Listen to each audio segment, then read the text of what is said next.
go ahead, I think, and get started today because we have a lot to do. So I'm Kathleen Sweeney with Bookbrush. I'm everything from the janitor to the COO here, and I love hosting the sessions, but I am far from the star of the show today. So we are hosting Melissa Bourbon, and she's a national best-selling author with over 30 novels. And I'll let her tell a lot more about herself as she jumps in. I'm going to try to hold most of the questions till the end, but you guys can go ahead and ask those in the chat. They may be answered organically, and if not, I will pipe right in. And then for those that are just joining, if you see these numbers in the chat, on a scale of 1 to 10, how familiar are you with Pinterest? 1 or 0 is I don't have a clue. So let us know in there. And without further ado, here's Melissa Bourbon. Well, hi, everybody. Thank you so much for being here. I'm going to go ahead and share my screen.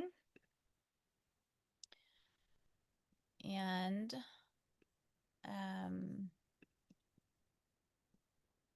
okay, let me know if you can't see my screen, but hopefully everybody can. We are looking good. Okay. All right. Well, this is Pinterest Power for Authors. And I am very passionate about Pinterest because I've seen how wonderfully it can work for authors. So I'm super excited to share with you what I know about Pinterest to this point. Let's see. Okay. All right. So a little bit about me. If you aren't familiar with me, I am an author. Obviously, I write mysteries and women's fiction. I've been published traditionally with the publishing houses that you see there on the screen, and then I have taken some of my series. I've gotten the rights back, and I have indie published them as well. And I was a school teacher in former life, middle school and high school, and I've also taught continuing ed classes, creative writing specifically, and I have founded WriterSpark Academy, where I do online courses as well. So that is a little bit about me. I'm a writer full time now, but I'm also a teacher at heart, which is why I really love sharing the things that I have learned about the industry and about writing itself. Okay, what to expect today? I want to share with you what Pinterest really is. I have data from Pinterest's global analysis and their marketing department, as well as real statistics from my own Pinterest account, the dashboard, my website, and a little bit from my KDP account as well, my Kindle account. And how Pinterest can work for authors. I have examples of pins, and then I want to talk just briefly about a couple of freebies that I have for you at the end, as well as the course that I offer. So stick around to the end for those freebies, and I think Kathleen is going to email some of those links out at the end too. All right, so let's dive in. First, before we get into Pinterest specifically, I want to talk about social media. So if you look at it, social media as a whole, like a match, it burns really brightly, it burns really quickly, and then it goes away. It's gone. Social media posts are like that. They are in existence for a brief period of time. They might exist out there on those platforms, but they are very difficult to find once you've posted and they have, gone into the social media abyss for that particular platform. I came to the point where I found social media to be very, very exhausting. You're told you need to be on Instagram, you need to be on Facebook, you need to be on TikTok, you need to be on all of these things. And I personally just couldn't keep up. And TikTok, I tried it. It's not in my wheelhouse. Instagram, I like, but mostly I look at recipes and art, and posting is just not something I enjoy doing. Facebook, it became more of a chore, and I just felt like I was taking so much time away from my writing, which is what I really wanted to be doing. And I was really burned out, and I really felt like I just couldn't do it anymore. I had to figure something out. I had to give things up. And what I discovered was Pinterest. And the first thing I discovered about Pinterest is that Pinterest is not actually social media.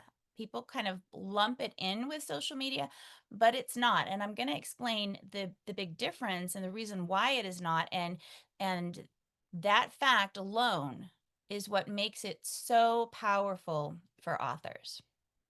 So instead of a match, think of Pinterest as this ecosystem that you are creating that's a marketing tool for you.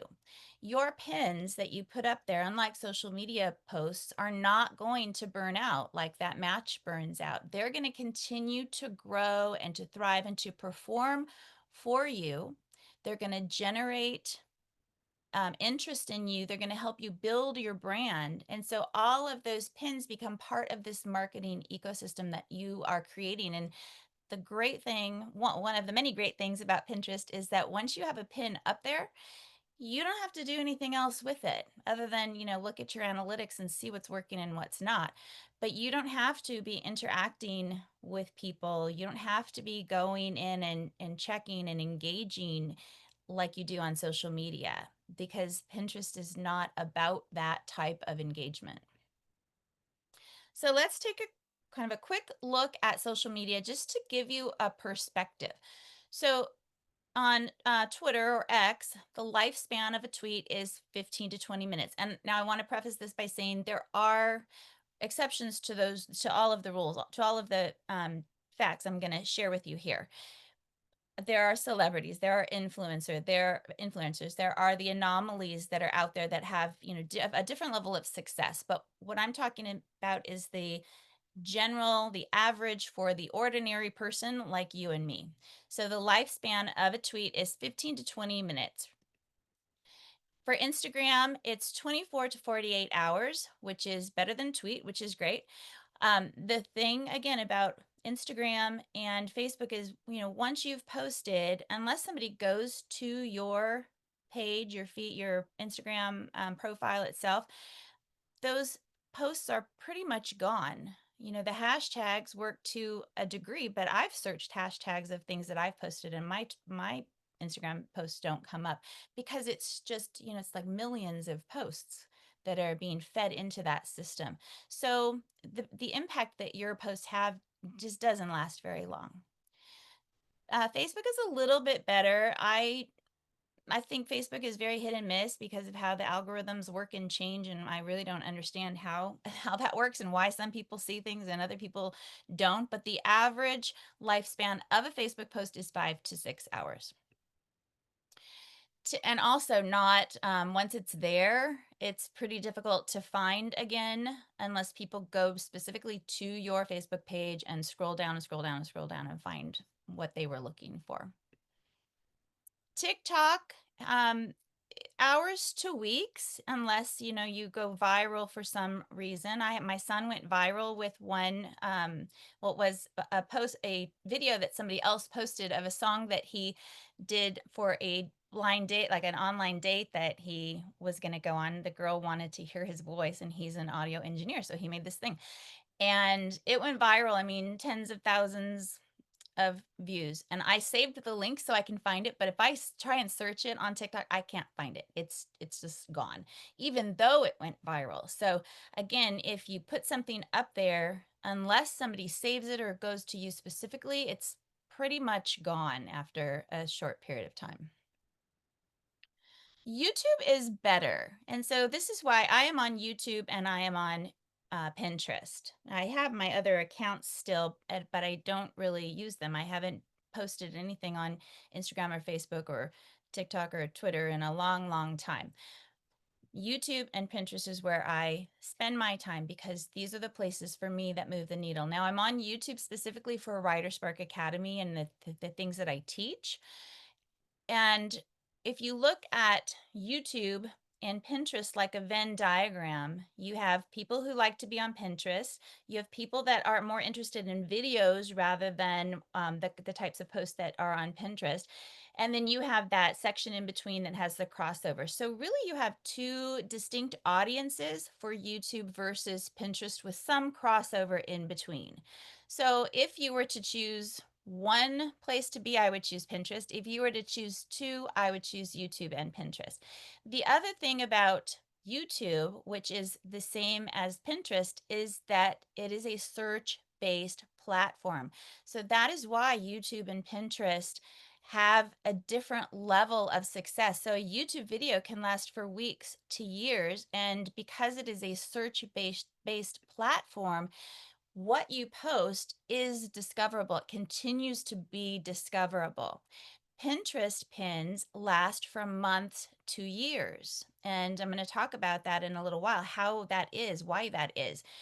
But the core reason behind it, and this is why it is not a social media platform, is because it is search based. It is a search engine, which means that your pins have a longer lifespan. They can drive traffic, they can create engagement, they can build your brand long after you've posted them and with you doing nothing more about them. So here's a quick visual. Feel free to take a screenshot of this, although I do know you're going to get the recording of this as well. But this is just a visual to kind of see the impact that Pinterest has compared to the other social media platforms. And I don't know about you guys, but for me, I want to spend my time in a place that's going to make a difference for this career that I've chosen. That is not an easy career to find success in. So, how is Pinterest different? So, one of the key things is that it is not about followers. You can have 500 followers, 5,000 followers, 10,000 followers, or two followers. It really doesn't matter. The followers that you do have, yes, your pins are going to show up in their home feed more frequently. So, it's not a bad thing to have followers. But Pinterest at its core is a search engine. So people discover your pins not because they follow you, but because of the content that you post and then how you position it with SEO or the search engine optimization, the keywords that you use, which I'm going to talk about. So it doesn't matter how many followers you have. It's not that sort of vanity um, metric because it's not about that at all. So again, it's a search engine, which means that every time you post a pin, Pinterest indexes that pin, meaning it searches for the keywords where it fits, sort of, and then it feeds it out in the algorithm to people who are searching for that very thing. So that is what makes it so, so powerful.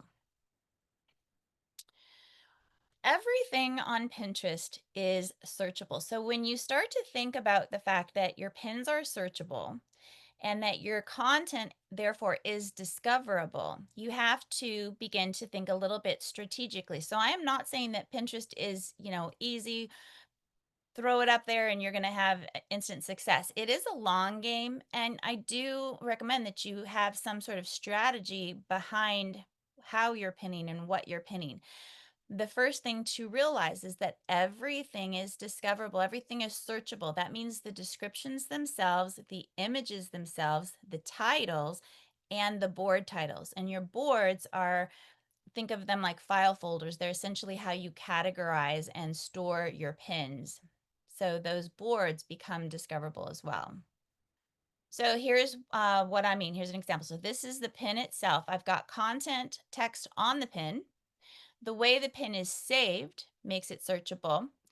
The title of my pin is searchable, and the description here is searchable. And then you have hashtags. Hashtags, I use a few, but I tend to try to build my keywords into what I am posting. So the hashtags are searchable, and I use some key ones to make sure that I'm sort of hitting specific areas. But again, it's not like Instagram where you want to post 39, whatever the limit is, hashtags for every single post. You choose a couple because you're targeting people, you're targeting what they might be searching. And so all of these places have keywords that makes the pin discoverable in multiple ways. Also, your profile information is searchable or discoverable. So here's my profile from my Pinterest account. I have obviously my name. I've got keywords here, mystery and magic. I've got keywords here in my bio, which is a short bio. Cozy mysteries, magical women's fiction, folklore, witches. All of these are keywords because these are the things that people use to search. Books about witches or witchy reads or magical realism books or women's fiction with magic or cozy mysteries with strong women. So it's like a Garanimals. That really dates myself probably, but it's like mixing and matching. So it doesn't have to be people searching magical women's fiction, quote unquote, just like that. Bits and pieces or the different words can fit together, making something searchable as a whole. And then same, the way I have my image here saved, and then the content itself of the image is also searchable. Oops, what just happened?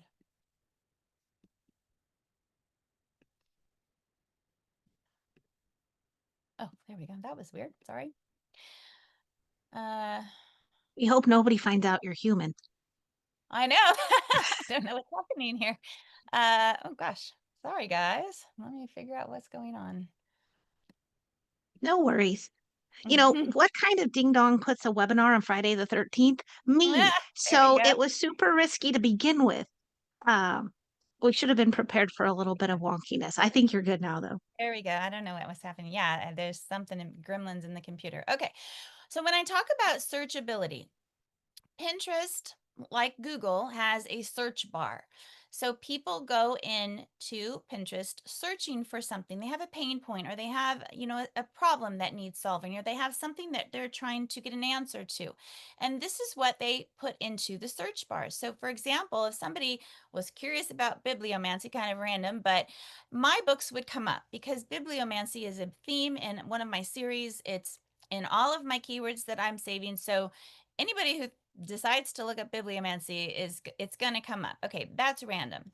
Wednesday Addams books, or Wednesday Addams for that matter. I have a book that has a Wednesday Addams, or like Addams family theme. This cover has her dress on it.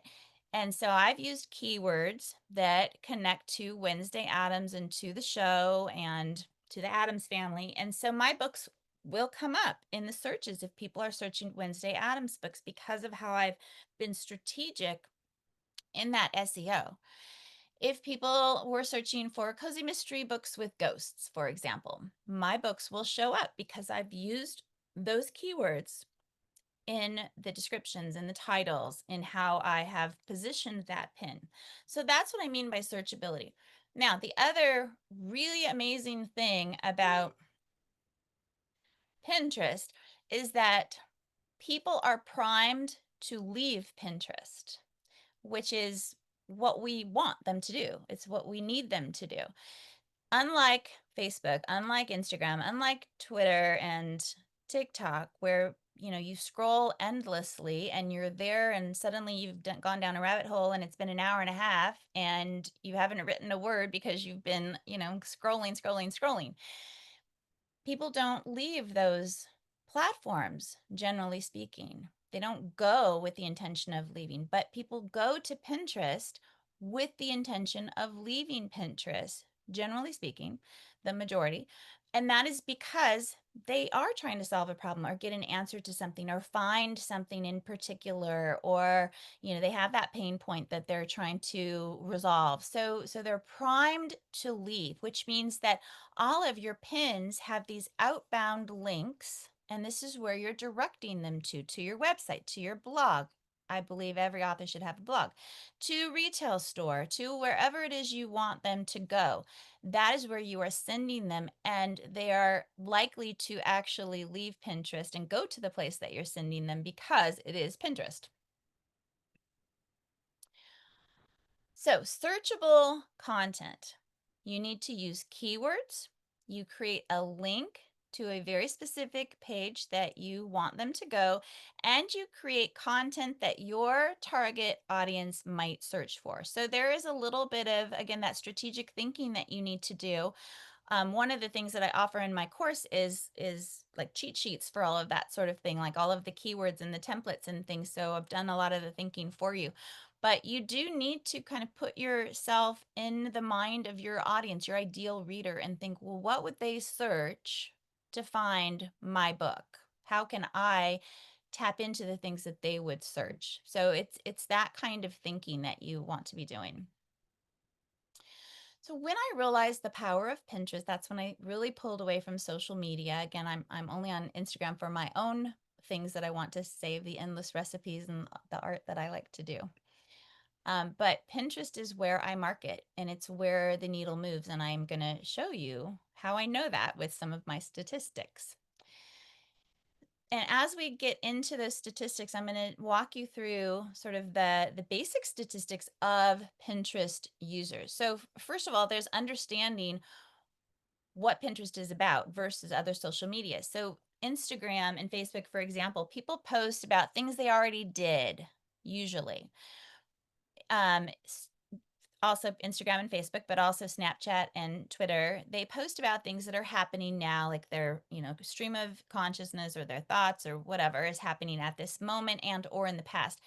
But Pinterest, because of their save function and the kind of the psychology behind Pinterest users is that they're again looking for something. They're looking for an answer, a product, a thing, a solution, whatever it is. That is why they pin and or like save pins, and that is why they are willing to leave Pinterest because their interest isn't about what already happened or what's happening now. It's about what's going to happen or what they need in this moment or moving forward. So that's really critical. All right, some quick statistics. 537 million people, y'all, globally use Pinterest every single month. 37% growth happens every month. So that number is continually growing. 99 million monthly users are in the US. So these are our potential readers. And I think that probably a lot of you are thinking, okay, but are readers really on Pinterest? Yes, they are. 30 million people a month interact with, engage with book related content. If we are able to capture even a fraction of that 30 million, then we're winning. We're doing well. That's great because these are people that we're reaching that we didn't have any other way to reach outside of Pinterest. 80% of US moms are on Pinterest. 1 in 2 millennials, 1 in 2 Gen Zers, 76% of millennial women, and 40% of millennial men. So fewer men, yes, but they are there. 50% of US adults, 1 in 3 US dads, 57% of the users in the United States have a household income of more than 100,000, which makes them probably able to afford a book now and then, which is wonderful. And 69% of Pinterest users are women. So if you are a women's fiction writer like I am, cozy mystery writer like I am, romance writer, something that kind of skews towards women, you've got a very captive audience. And if you happen to be a male writer out there, you have a great opportunity because there are very few male writers using Pinterest right now. So you would be sort of the anomaly. You would be the golden ticket there because there's not very many people out there, which is great. Great opportunity. And books and literature ends up being in the top 5 of the searchable categories on Pinterest. Few more statistics. One, and this is from all of this is from Pinterest's global marketing department. So 1.5 billion pins are saved weekly.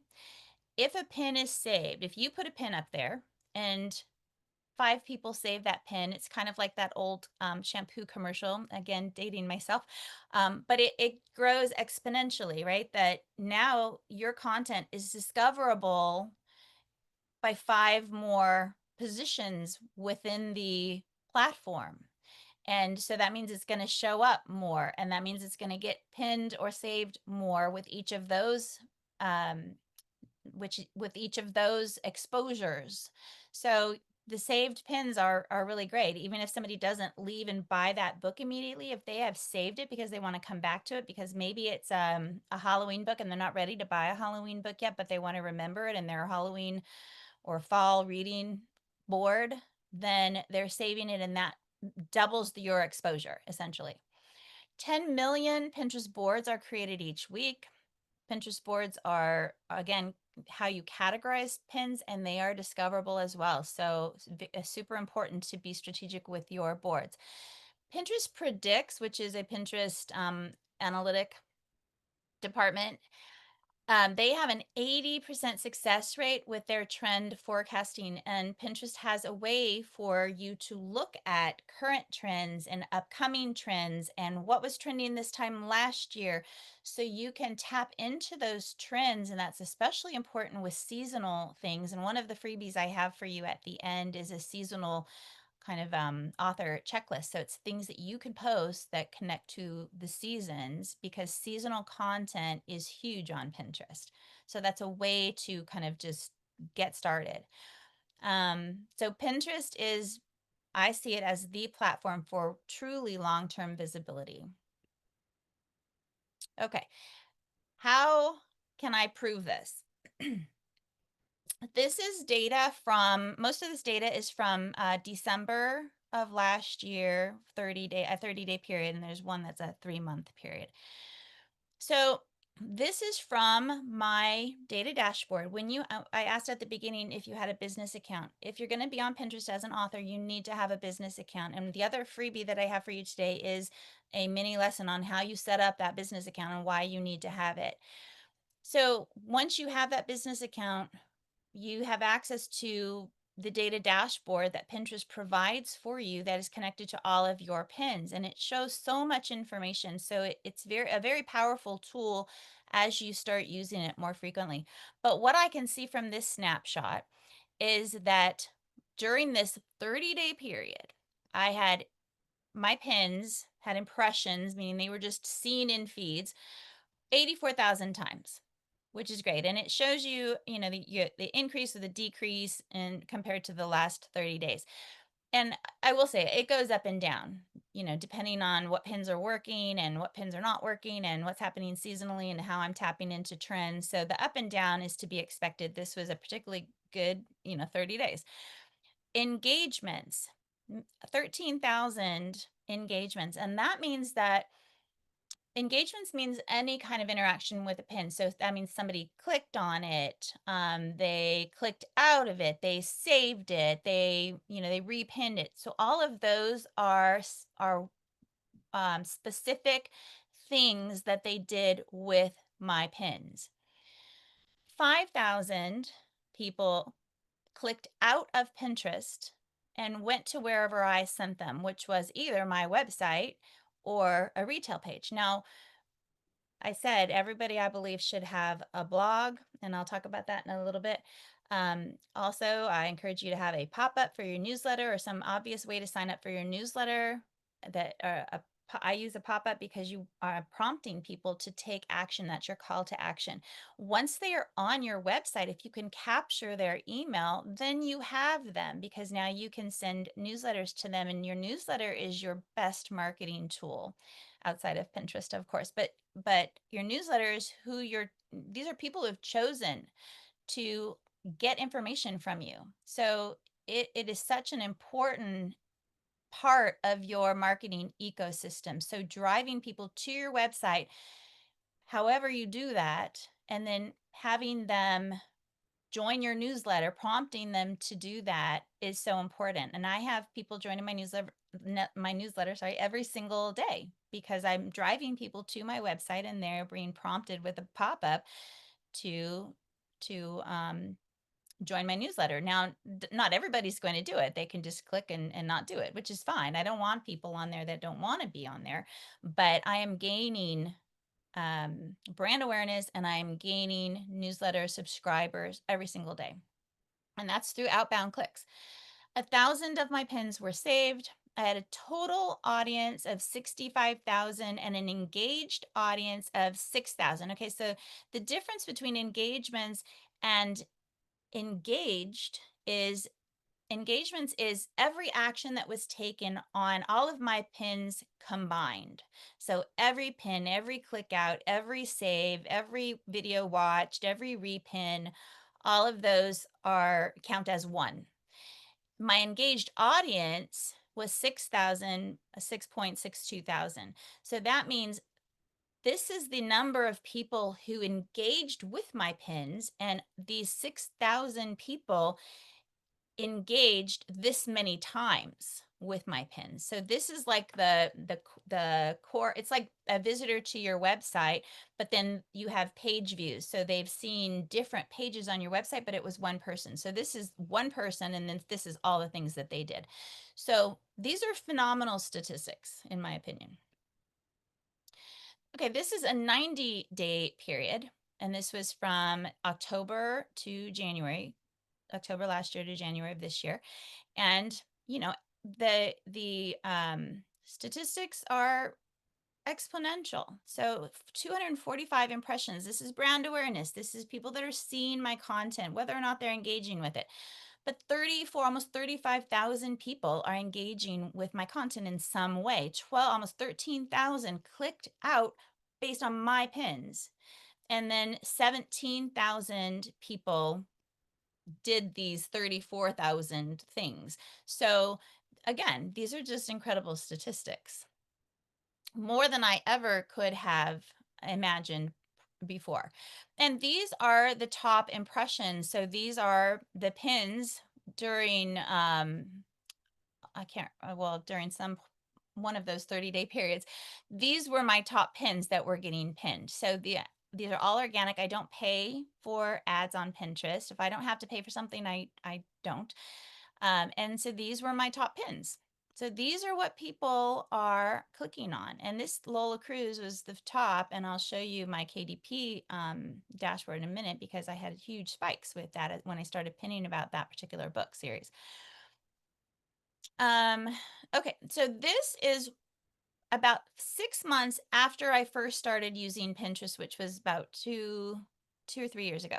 So I kind of went from 0 to a lot of growth. So I had 1,182% growth. That's huge, obviously.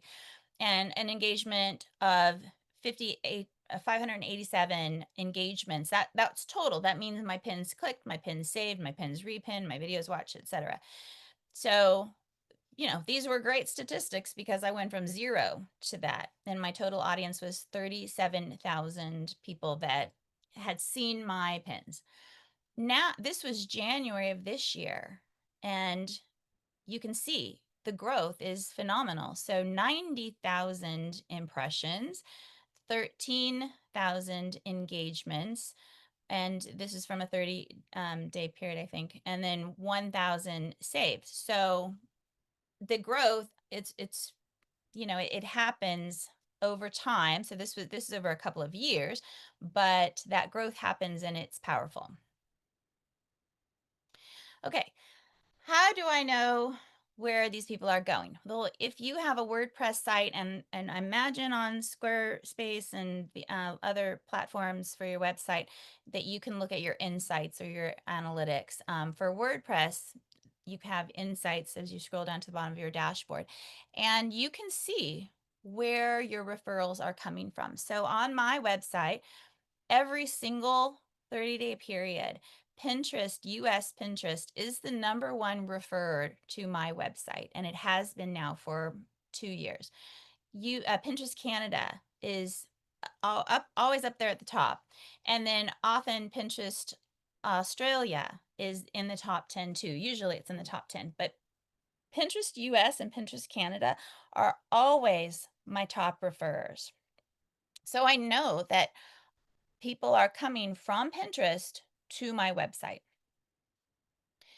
So this is another 30-day snapshot. So for whatever reason, this Spanish rice recipe that I had on my website got a lot of page views during this period.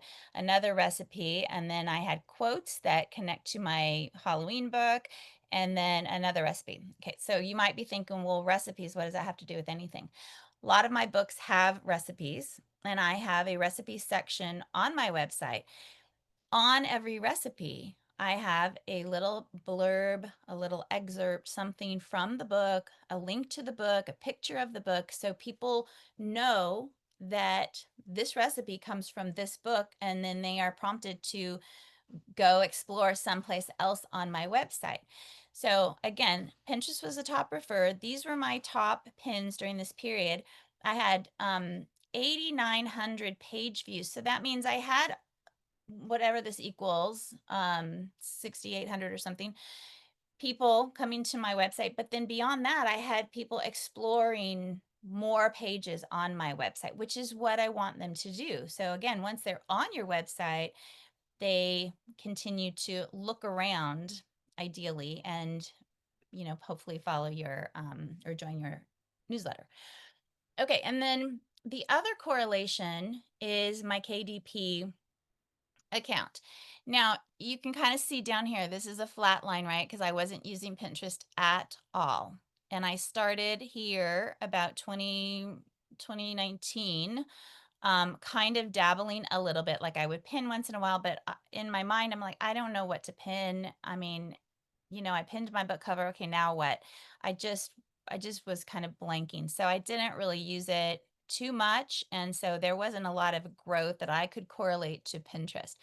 But here is when I started digging in or really leaning into Pinterest. And 2023 is when I pretty much stepped away from the other social media accounts. In 2024, I don't even think I posted hardly at all on any of those other social media accounts. So this is growth that I'm sure there's a statistical way to kind of calculate this, but this is growth that I attribute specifically to Pinterest because it's the only way that I was marketing outside of my newsletter. So yes, there are other factors, I'm sure, but Pinterest is the main marketing tool I used, and I had a huge increase over this period of time, this year when I was really leaning into it.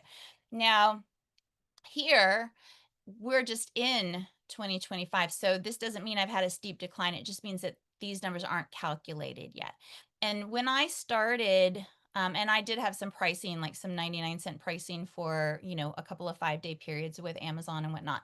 But I had incredible growth here for this particular book. And again, 2025 can't be calculated yet, but you can see that it's a steady increase. So I started putting this book, I put quotes, I put the cover, I, tied in different things, the recipes, and this book saw a lot of growth on my KDP sales. So your key goals as an author on Pinterest are to drive traffic to your website, to grow your email list or your newsletter list, and to promote and bring brand awareness to you as an author and the things that you write. And you do that. I have the formula for that, and it's the content that is kind of where you're driving people to, and the description that you use, a great image, and a call to action. People need to be prompted to do something. So whether you prompt them in your pin or in your description, you want to encourage them, read now, click to see this, or save for later, something like that, because that they're more likely to actually do it if you tell them to do it. Okay, creating author-focused Pinterest boards. So here are just some ideas. Again, take a screenshot or you'll get this later for your review. But there are types of boards that you can create for authors. So book and genre-specific boards, cozy mysteries, domestic suspense, space opera, romance, sci-fi, alien invasion, World War II, whatever it is you write, you think about how you can get genre specific and you create boards about that. Author behind the scenes boards, writing tips, and book marketing boards, because other writers are also readers, especially newer writers or aspiring writers. They are readers. And so if you're sharing tips about your writing process or behind the scenes or anything like that, you're building brand awareness with people that you know are readers. And then inspirational research boards. These are just a couple of ideas. So what makes a good pin? You want to look at the sizing it correctly. There are a couple of different sizes for Pinterest. You want to create some sort of branding, potentially. You don't have to, but some sort of branding is nice so that people begin to recognize your pins, that this is coming from the same place and these are, related books and things like that. And readability, meaning you want the fonts big enough to be visual and readable on the screen, like on the phone or on the scrolling feed that people are going to be looking at, because you want to capture their attention, and that bold text is the thing that's going to do that first and foremost. Canva and Book Brush are the only things I use to create pins. I love Book Brush's 3D, all the different ways that you can turn your book into ebooks and cover reveals and, print books and all of those things, because those make your pins more interesting than just having a flat book cover. Having a strong call to action, save, repin, click, and then really effective pin descriptions, a few hashtags, and a great title, all for searchability or discoverability. Okay, so the importance of keywords. Where you place them, the profile, your board titles, your pin descriptions, your image name, all of these things, all of these places are where you want to put keywords, and they are critical to make your pins discoverable. If you just throw a pin up there and say, here's my new book, there's nothing discoverable about that. So you have to say something like, new mystery book with ghosts and magic and Wednesday Adams, something like that. So now I have things that are searchable, that people are searching, that makes my pins show up. You want to look at trends to see what's relevant right now and what is coming up seasonally. So I do have my Halloween, my fall themed cozy mystery, for example. I'm going to start posting things about that like late August, early September, because that's when people are kind of getting done with summer, we're getting into fall and they want to get into the fall vibe. And so that's when my pins will become more discoverable, because people are going to start searching for fall things and fall reads and ways to get into that fall state of mind. So I will start posting again based on that seasonal trend a little bit before October.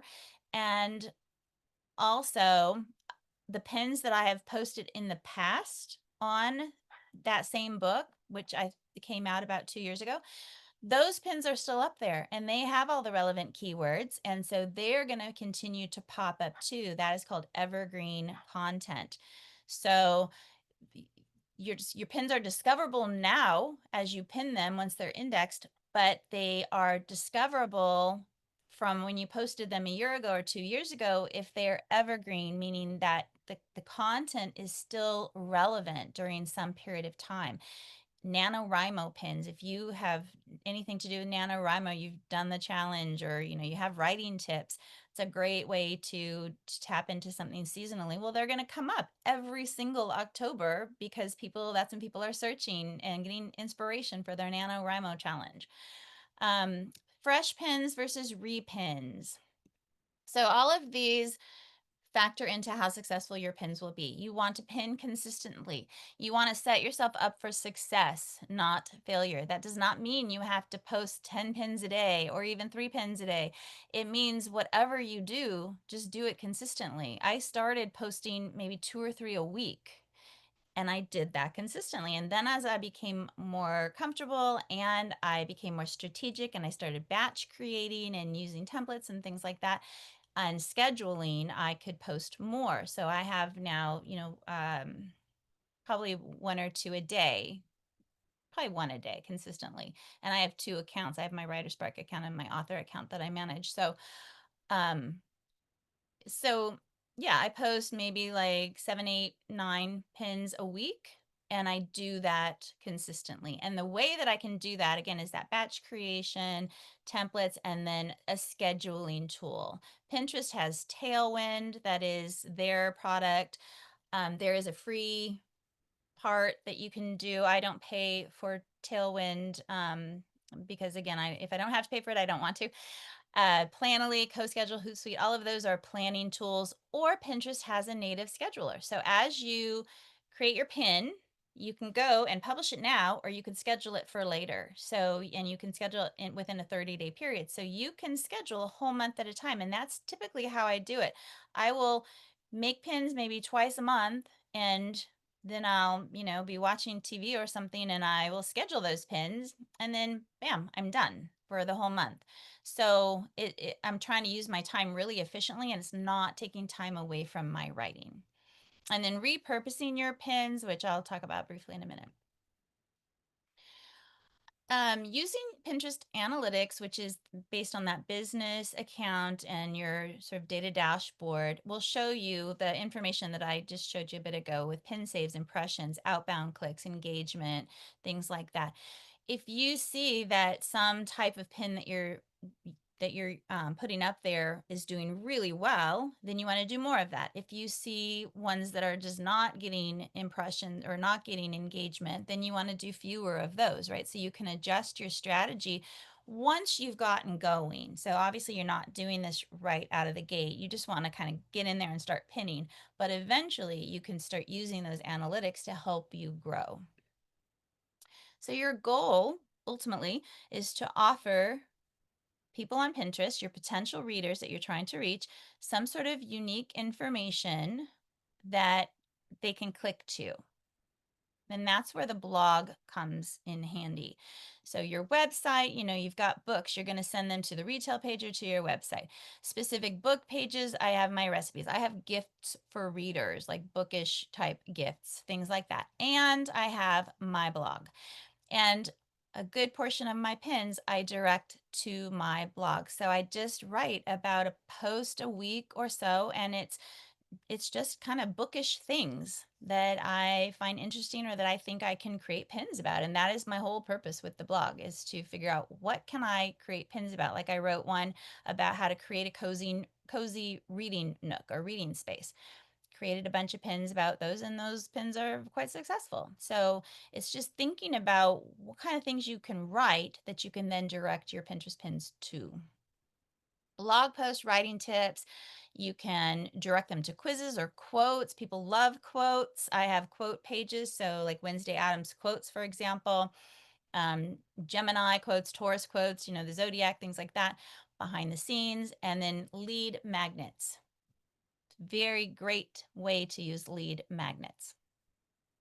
So here's just an example. I took this snapshot a couple of days ago. So you can see a variety of types of pins here, and you can see the impressions and pins and engagement. Some of these are starting to get at this point, and you kind of go from there.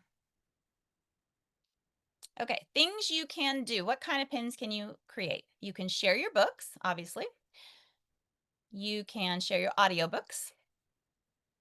You can be creative with your book covers. You can share blog articles. So this is when I was talking about creating a cozy reading nook. This one got 8,000 and 88,000 plus impressions and 131 clicks at this time when I took this screenshot. It was just pictures from my little sunroom where I write and a blog post. So that brought people to my website, though, which again prompts them to sign up for my newsletter, and it exposes them to me as an author, to my books, building that brand awareness. Promote your newsletter with lead magnets. Now, I offer a novella to people who join my my newsletter list, and it's a novella that is a prequel for a series that I have. And the great thing about that is that if it's indie published, which this one happens to be, then I can see the read through that I'm getting. So I can see the consistent downloading of the other books in this series that I can attribute to my pins, my Pinterest interaction, to my newsletter, and to my lead magnets, because those are the only places I'm putting these things, or organic discovery, word of mouth. But so having some sort of a lead magnet, whether it's a short story, writing tips, a novella, whatever, is a great thing to have to encourage people to join your newsletter list. And it's a great way to utilize pins. Recipes, which I already talked about. Videos, you can do video pins or like animated pins, which is fun. They get a different type of engagement. And so let's talk about those. There are standard pins that are just images. They're just static images. And these get primarily clicks. That means you're enticing somebody to click on it and read more. These two, I have several. I'm writing with my dogs, and then this Jung's archetypes. Those are two super popular ones. Hey So, guys, we're live. sorry. We're live. Okay, that you can do video pins. So this is a bloopers reel that I did from reading aloud a chapter from my book. Reading aloud is very, very difficult, especially when you're really trying. And then I like to do art, like I said, and so I painted some bricks with book covers. So you can do videos and people are going to view those. Maybe they'll save them if they're really intrigued. Why do video pins if they're not going to necessarily click out of them? Again, it's brand awareness. So here they're seeing the cover of my book, and it's just bringing them some awareness about me. Product pins, obviously, your product is your books. Authors, if And you're wondering, writing tips, and then other ways to animate your books, tutorials, simple text or quotes, plain image. They are popular. So not everything has to have an image. And BookBrush, Canva, they have so many built-in images that you can use, and the instant mock-ups and things like that, which just simplifies everything so much. So that's just a great way to generate a lot of pins quickly, but you can have a background image, throw up a quote from your book, and bam, you're done. Okay, so quickly to review, how to use pins, Pinterest as an author. Create infographics about your books, sharing your book covers however you can. Infographics about something else, maybe there's you're a sci-fi writer and you can do an infographic on the tropes within science fiction and how popular they are. Same for romance writers, so you just kind of have to start thinking creatively. Your lead magnet with a call to action, click to read, and free up here. You want to grab attention.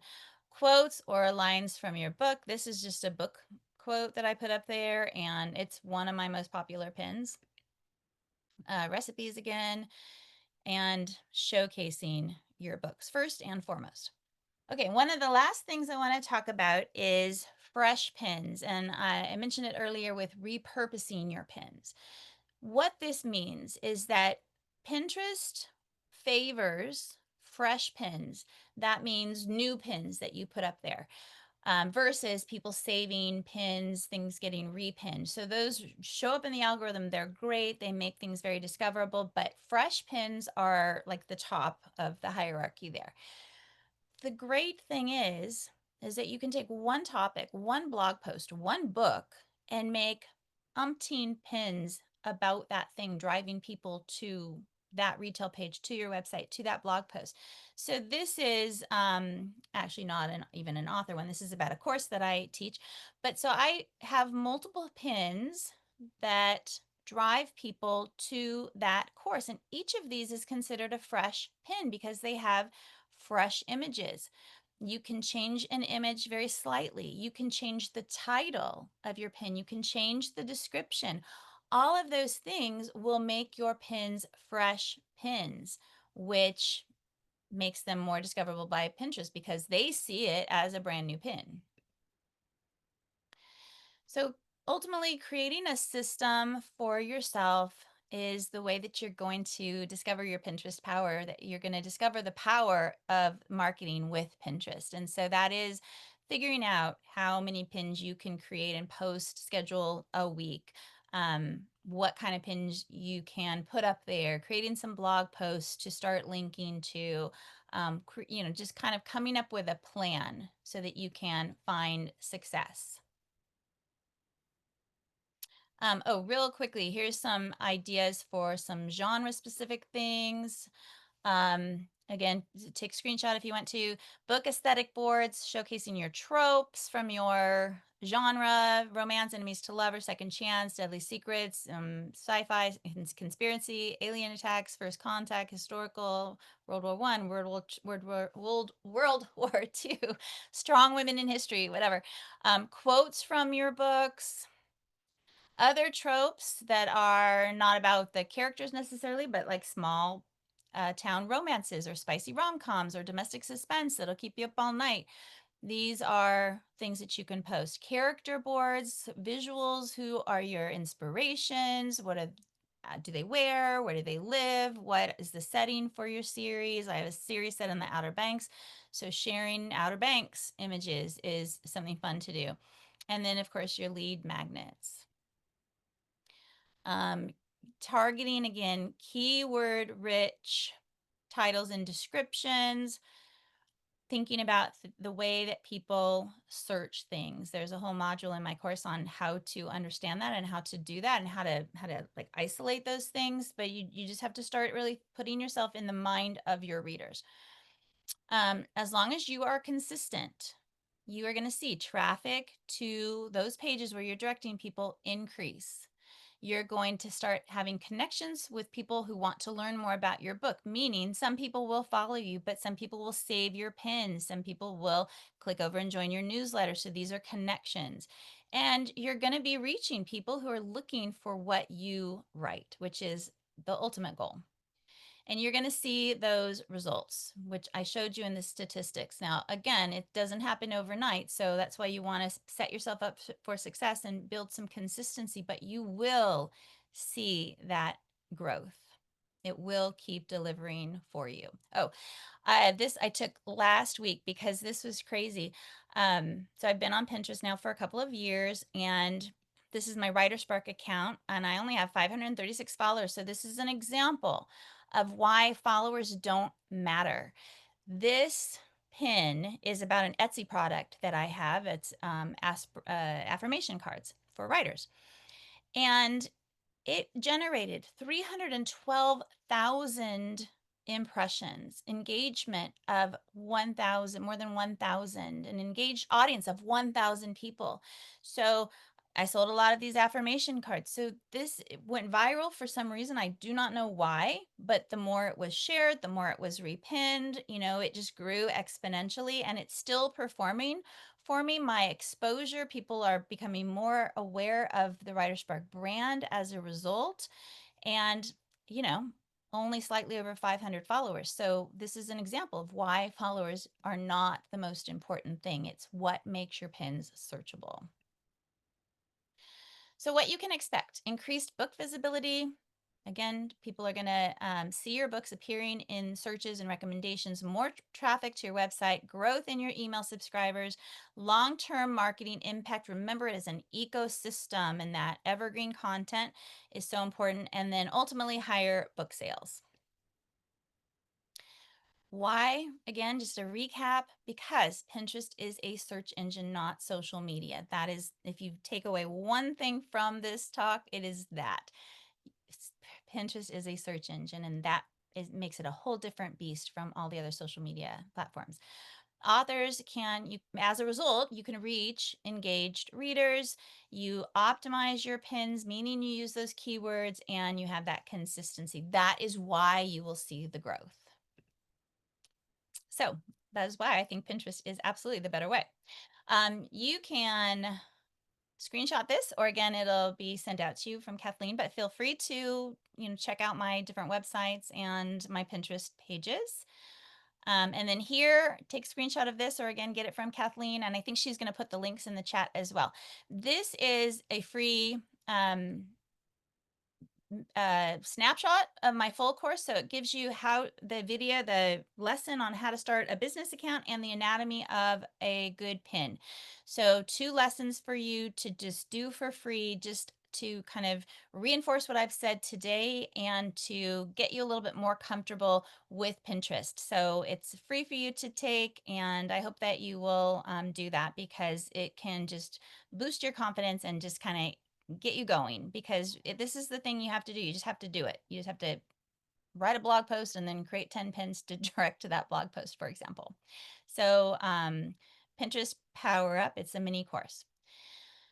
Now, if you decided to enroll in the full course, which I hope that you'll consider, you're going to get modules on every single thing that you need, templates to help you batch create, all the marketing techniques, all the bonus resources, and just all the ins and outs.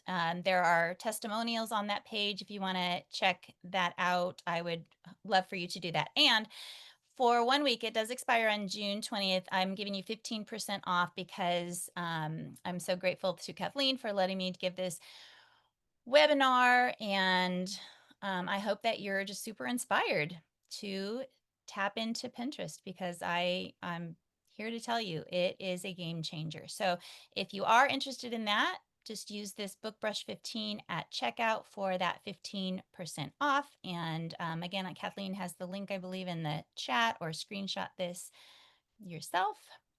You do? Okay. So I put I have 3 links in the chat, and I will also include them when we email out, but I wanna squeeze in a couple questions before we sign off, even though we're going a tiny bit over time.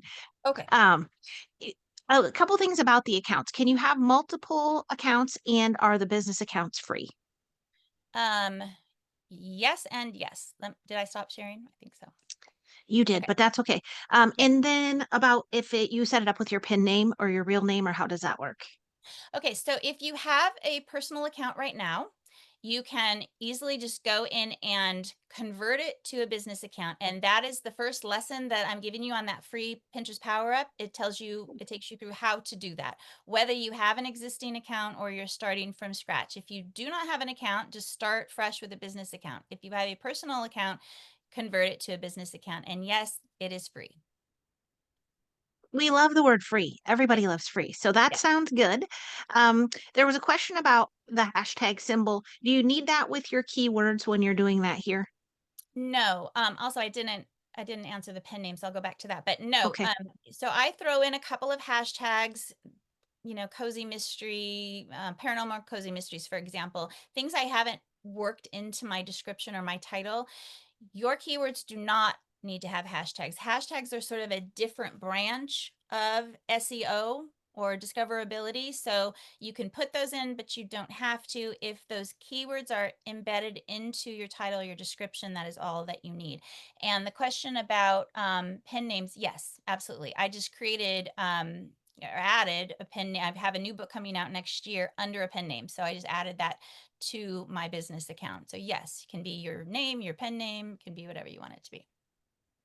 Outstanding. Well, this was great, Melissa. I've learned plenty of things too. I was today old when I learned lots more about Pinterest. So, guys, I will get this recording in the author education section here in a couple hours when I get it back from Zoom. You'll have it before the end of the day. Even though it's Friday the 13th, I'm committed. We will get it out.